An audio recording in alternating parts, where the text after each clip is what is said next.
Así que estos primeros creyentes pues la pasaron mal en el sentido de la presión que ejerció el resto de la sociedad sobre ellos. Pero lo que destaca Pablo es que cuando escucharon el evangelio por vez primera, dice que lo recibieron con alegría, con gozo, con hambre. Esta gente había perdido la esperanza y al mensaje de Pablo acerca del Señor Jesús encontraron lo que estaban buscando. Encontraron esperanza, encontraron gozo, encontraron alegría, encontraron la paz que sus corazones y sus almas necesitaban. Mis queridos hermanos, nunca, pero nunca se olviden, por favor, del día en que ustedes escucharon el evangelio y lo recibieron por vez primera. Seguramente que como los de Tesalonicenses, los de Tesalónica, también ustedes se llenaron de alegría y de gozo cuando supieron que sus pecados podían ser perdonados, cuando supieron que había esperanza en este mundo tan difícil, cuando supieron que en Jesús había vida eterna, había salvación, había paz. ¿Hace cuánto que el gozo te fue robado? ¿Hace cuánto que no sonríes? ¿Hace cuánto que no carcajeas de alegría de saberte salvo por el evangelio de Jesucristo? No queremos una iglesia que siga creciendo en años, pero que camine como un zombi, como un muerto en vida, con una cara larga, con una cara triste, con una cara de ¡ay, cómo me pesa servir al Señor! ¡Qué difícil es! Nuestros rostros deberían reflejar el gozo interno que hay en nuestro corazón de sabernos salvos por Jesucristo. Así como hizo ese primer efecto en tu vida cuando lo hice por primera vez, ese mismo efecto debe mantenerte el resto de tus días como cristiano y como hijo de Dios. ¿Nos regalas una sonrisa? ¿Sí? A ver, sonríele al de junto. Que sea una sonrisa de alegría, de salvación, de experimentar la gracia de Dios. Que no sea una risa fingida, forzada, porque el pastor está diciendo que nos riamos. No, tampoco una risa de satisfacción mundana, sino lo que queremos es una risa de gozo por la grande salvación, por el puro placer de haber escuchado ese mensaje redentor.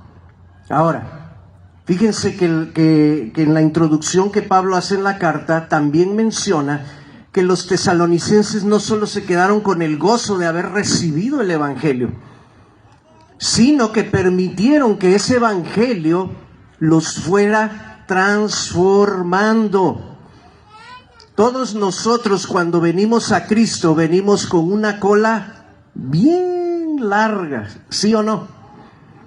Tenemos mucha cola que nos pisen, ¿verdad? De nuestro pasado, de las cosas que hacíamos antes, del viejo hombre. Traíamos muchas malas costumbres, pero se supone que la llegada del evangelio a nuestra vida no solo produce alegría por escucharlo por vez primera, sino que debe producir también transformación. Dice aquí el pasaje que había un testimonio en toda la región de cómo los hermanos en Tesalónica se habían convertido de los ídolos, dice el versículo 9.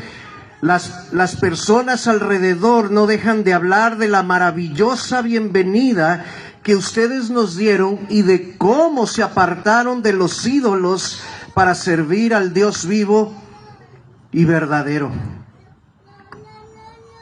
Se nota que has dejado tu vieja vida atrás, después de 12 años, después de 10 años, después de 8 años, de 6, de 4, no sé, del tiempo que tengas de haber conocido a Cristo, se nota que vas dejando esa vieja vida. Perdón por el ejemplo, pero ustedes han visto ese fenómeno, ese espectáculo al mismo tiempo de la naturaleza de cuando una serpiente muda su piel, su antigua piel que ya le estorba y que necesita ser renovada. En una ocasión, mientras andábamos limpiando el patio en la casa, mi suegro se encontró una piel. Alguna víbora anduvo allí, nosotros ni supimos y solo nos dejó el recuerdo de su vida pasada. Ahora esa víbora obviamente andaba disfrutando de su nueva piel. Se nota que estás dejando esos viejos hábitos, se nota que estás dejando aquella vieja piel, que poco a poco te estás esforzando para sacudirte aquello que estorba, para salir de eso que te tiene atrapado y cautivo, de los viejos hábitos, para comenzar o para continuar esa nueva vida en Cristo y disfrutar de esta nueva piel que Dios te ha dado en Cristo Jesús. ¿O seguimos batallando con los viejos hábitos y las viejas costumbres? La iglesia en Tesalónica se distinguía y era notorio a las demás iglesias y a la gente de la región que aquellos hermanos se habían esforzado por dejar que el evangelio no solo trayera gozo y alegría, sino que empezara su proceso de transformarlos en las personas que Dios quiere que seamos. Una iglesia santa, una iglesia pura, una iglesia sin mancha. No solo se trata de dibujar la sonrisa, sino que se trata también de irse despojando, quitándose esa ropa vieja que estorba, para dejar que esa ropa nueva que Cristo nos ha dado empiece a cubrirnos, a vestirnos y a guiarnos en nuestro diario vivir. ¿Cómo vas con eso? ¿Sigues esforzándote o ya dejaste de esforzarte? ¿O te quedaste a la mitad? Imagínate a una serpiente con la mitad de la piel vieja y la mitad de la piel nueva. Iba a batallar bastante. Iba a ser difícil cargar con las dos pieles. Iba a ser una carga súper pesada. Pero algunos cristianos pareciera que olvidan que uno de los propósitos del Señor al rescatarnos es el de transformarnos y hacernos parecidos en conducta y carácter a su Hijo Jesucristo. Y algunos iniciaron con mucho gozo a desprenderse de su vieja piel, pero se quedaron a lo mejor a la mitad o a 3/4 porque dijeron: ya no puedo más. Ya lo demás me es muy difícil despojarme de ese viejo hábito, ese no lo quiero soltar, ese es muy mío y lo disfruto y me gusta ese pecado. El mensaje hoy incluye no solo que te vayas con la sonrisa por la salvación que escuchaste en el evangelio, sino que te vayas motivado y desafiado a seguir sacudiéndote la vieja piel. ¿Estamos? ¿Sí? ¿Amén?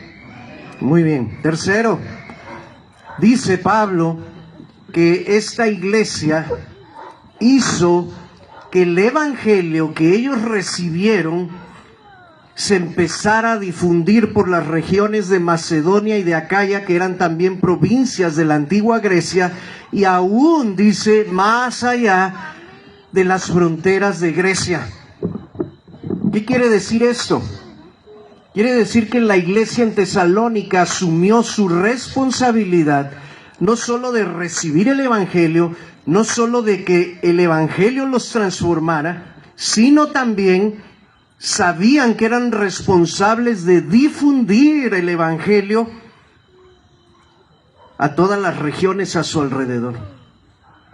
Así que podemos decir que esta iglesia era una iglesia mensajera, una iglesia misionera, una iglesia con visión de reino, y no se conformaron solo con ser fuertes en Tesalónica, sino que fueron a Macedonia, fueron a Acaya e inclusive traspasaron las fronteras de Grecia para llevar el evangelio a toda Asia en aquella época. No estamos aquí, hermanos, solo para disfrutar el evangelio en Lübeck, como dicen ustedes.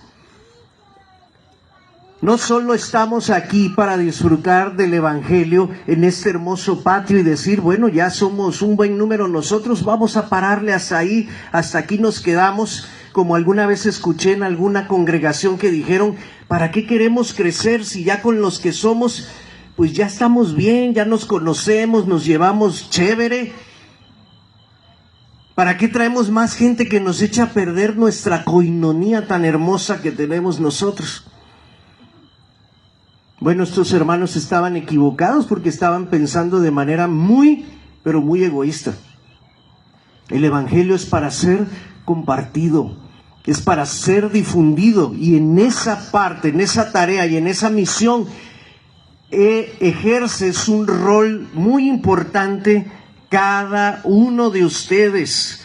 No solo el liderazgo, cada persona que forma parte de Luz y Vida en Cristo, que es un miembro de esa congregación, es responsable de difundir, de compartir el evangelio. ¿Con quiénes? Pues con su familia, empezando por allí, porque estoy seguro que cada uno de ustedes en casa deben tener varios cabezones entre sus tíos, sus padres, sus hermanos, que todavía no quieren nada con el Señor. ¿Verdad que sí? Allí en casa tenemos gente que necesita que el evangelio les sea compartido, y tú eres el instrumento. ¿Dónde más? Ahí en tu vecindario, ahí donde vives.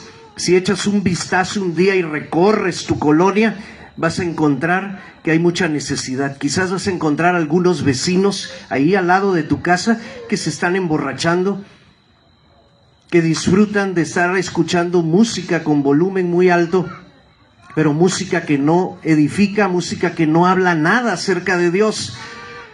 Verás parejitas por ahí a los besos, verás gente tomada, verás gente drogándose, escucharás quizás gritos al interior de una casa de un matrimonio que se está peleando, y escucharás de algunos vecinos que quizás su matrimonio ya está destruido, roto, se han separado. Verás niños en tu vecindario que se han quedado sin padres. Solo es cuestión de recorrer 2 o 3 cuadras y verás cuánta necesidad hay. Allí hace falta que el evangelio sea compartido. ¿Dónde más? Si tienes un trabajo, ahí tienes compañeros que también tienen necesidad de escuchar del Señor Jesús. También ellos tienen la necesidad de recibir el evangelio con alegría, como en su momento lo recibiste tú y lo recibieron los hermanos en Tesalónica. También ellos quieren sonreír, pero necesitan a alguien que les comunique el mensaje. Entonces se dan cuenta, hermanos, de cómo esta iglesia se presenta ante nosotros como una iglesia ejemplar, una iglesia que vale la pena copiar, imitar su conducta, porque recibieron el evangelio con alegría, dejaron que este evangelio los transformara en cuanto a su manera de vivir, e hicieron que este evangelio fuera difundido no solo en su ciudad, en Tesalónica, sino en las provincias de alrededor cercanas y aún en las provincias de otros países aún más lejos. Esa es la tarea de la iglesia. ¿Y hasta cuánto debe durar esta tarea?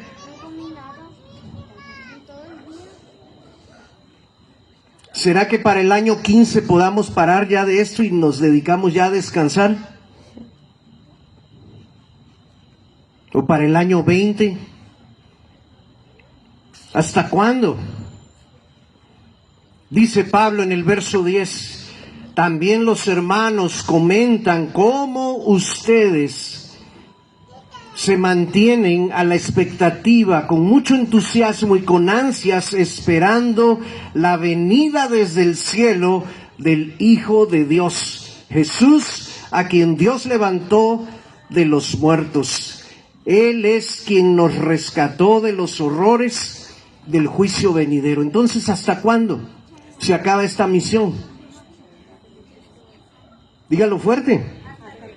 Hasta que Cristo venga, y si Cristo no ha regresado, entonces nos toca a nosotros estar trabajando en esas 3 áreas, hacer que el evangelio sea recibido con alegría por otras personas, recordar el día en que lo recibí yo con alegría para que me siga motivando a seguir adelante, dejar que este evangelio transforme todo mi ser para que mi carácter y mi conducta sean cambiados a la semejanza del Hijo de Dios. y hacer que este mensaje sea conocido, compartido y difundido desde Nava hasta el último de la tierra. Amén. ¿Sí? ¿Estamos de acuerdo con eso? ¿Quieres ser parte de una iglesia así? Entonces, no vayas a cometer el error de decir, me gusta ese mensaje y desde hoy voy a empezar a orar por el liderazgo de la iglesia para que sean conforme a la iglesia de Tesalónica. No, discúlpame.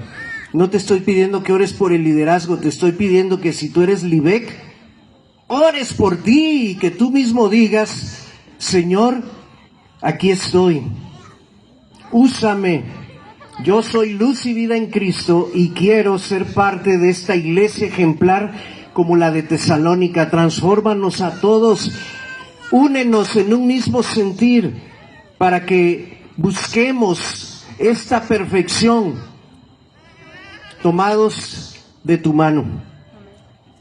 Iglesia Luz y Vida en Cristo, ponte de pie por favor. Solo Iglesia Luz y Vida en Cristo. Esto incluye a tus hijos, a los pequeñitos. Si no pueden ellos levantarse, cárgalos tú. Pero toda Iglesia Luz y Vida la quiero de pie.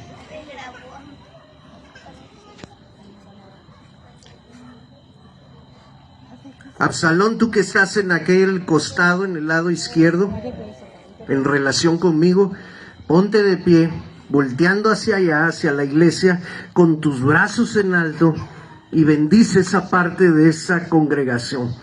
Hermano Ponce, usted que está al centro, si nomás me hacen el favor de girarle la silla, o si puede ponerse de pie, adelante, nada más gírese y bendígame por favor con sus brazos en alto a la congregación del centro. Brian, tú que estás en el costado derecho y que Brian creo que sí vino al culto de inauguración, él sí estuvo bajo aquel arbolito. Brian, ora por la parte derecha, bendícelos también con tus manos en alto. Y hagan su oración, hermanos, en voz audible. Como pastores, como siervos del Señor, bendigan a esta congregación tan amada, tan querida, que puedan cumplir con la voluntad del Señor que nos ha sido revelada en su palabra esta noche.